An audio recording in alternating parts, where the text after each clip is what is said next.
बीकानेर में खेजड़ी को बचाने के लिए 2 फरवरी से लगातार धरना जारी है।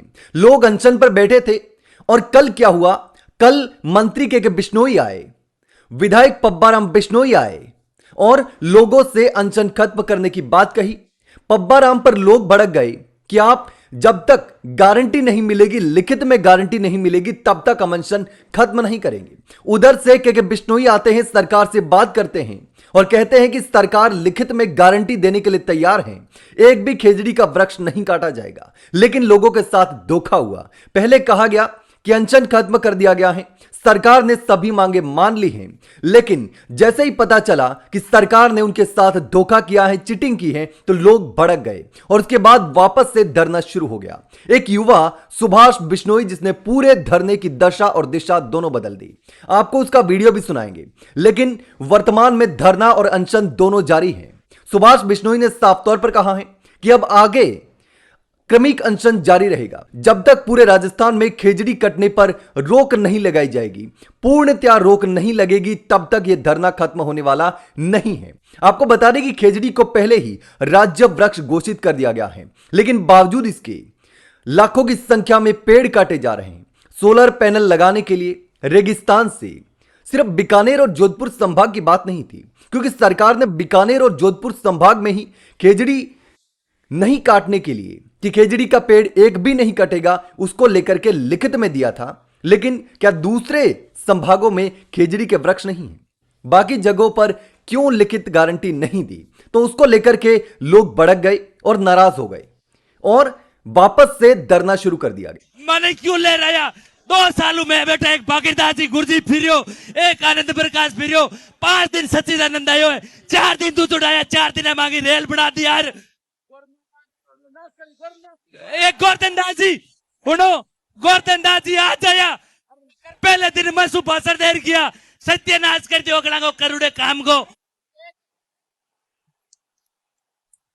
इतो दोनों कानून नहीं, मेरी बात सुनो, अगर मरनो पड़ी थारो बेटो पहला मरी, ओ मरी।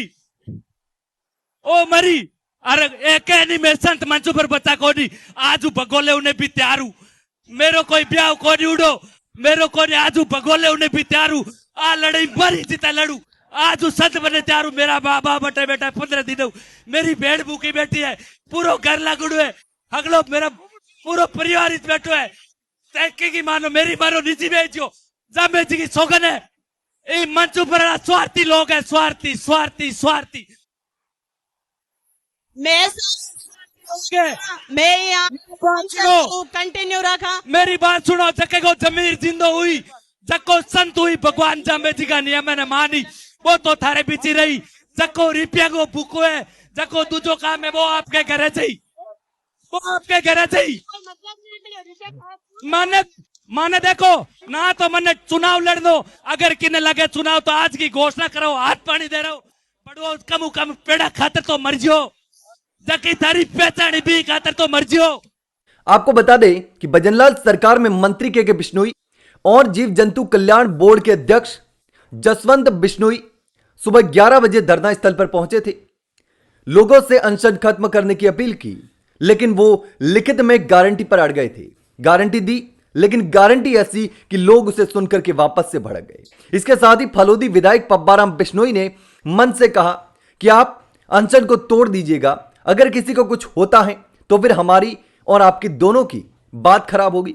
उस पर लोग भड़क गए कि आप इस तरीके से कैसे कह सकते हैं? लगातार सालों से यह लड़ाई चल रही है, लेकिन बावजूद इसके अब तक सरकार उनकी आवाज को सुनने के लिए तैयार नहीं है, तो हम अनशन कैसे तोड़ दें?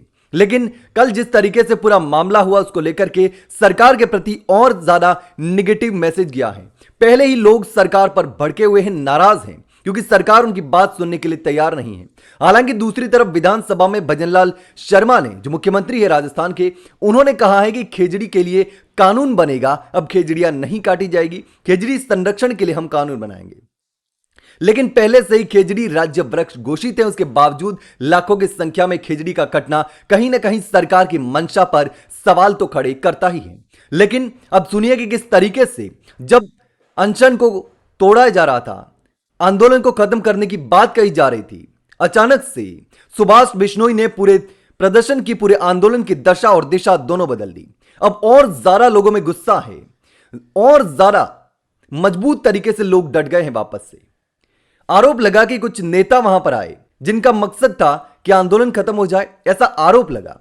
लेकिन तमाम मंच से वीडियो भी आए, किसी के हाथ से माइक छीना जा रहा है, किसी को बोलने से रुका जा रहा है, तो उसको लेकर के थोड़ी सी नेगेटिव छवि बनी।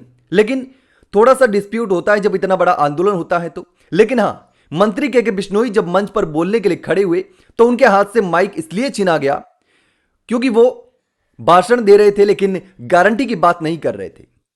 तो संतों ने कहा कि इधर उधर की बातें ना करें, आप यह बताएं कि लिखित में गारंटी दे रहे हैं या फिर नहीं। तो गारंटी देने की बात तो कही, लेकिन जोधपुर और बीकानेर संभाग के लिए ही, बाकी जिलों के लिए नहीं। तो बाकी जिलों में क्या होगा? लेकिन बिश्नोई समाज का साफ तौर पर कहना है कि जब तक पूरे राजस्थान में खेजड़ी कटने के लिए कानून नहीं बनेगा, रोक नहीं लगेगी, पूर्णतया रोक, तब तक यह आंदोलन नहीं टूटने वाला। दूसरी ओर दिल्ली से हनुमान बेनीवाल ने इस लड़ाई को नई ऊर्जा दे दी है, क्योंकि हनुमान बेनीवाल ने संसद से ही इस मुद्दे को जबरदस्त तरीके से उठाना शुरू कर दिया। हनुमान बेनीवाल और चंद्रशेखर आजाद रावण दोनों ने तख्तियां लहराकर खेजड़ी आंदोलन जो चल रहा है उसको समर्थन दिया, सपोर्ट किया। लेकिन अब देखना होगा कि सरकार क्या करती है। अब लोग डटे हुए हैं, अनशन फिर भी जारी है, आंदोलन जारी है। अब क्रमिक अनशन वापस से शुरू कर दिया जाएगा। लेकिन अब जो चीजें सामने आ रही थी कि सरकार ने बात जो है वो मान ली है, ऐसा नहीं है सरकार ने बात नहीं मानी। सरकार ने जो वादा किया उस वादे को लेकर और ज्यादा लोग भड़क गए कि दो संभाग में ही खेजड़ी पर रोक क्यों, पूरे राजस्थान में खेजड़ी काटने पर रोक क्यों नहीं लगाई जा रही है। लेकिन इस पूरे मामले पर आप क्या सोचते हैं? अब क्या कुछ होने वाला है? क्या सरकार झुकेगी? क्या सरकार ने जो वादा किया है कि सच में पूरे राजस्थान में एक भी खेजड़ी नहीं कटेगी? धरने पर बैठे लोगों का कहना है कि अगर अब यह मान गए तो जब तक कानून बनेगा तब तक तो लाखों की संख्या में और खेजड़ियां काट दी जाएगी। इसलिए यहां से हिलना नहीं है जब तक पूर्णतया राजस्थान में खेजड़ी कटने पर रोक नहीं लगती। लेकिन आपको क्या लगता है कि सरकार ऐसा कर पाएगी? कमेंट में जरूर बताना।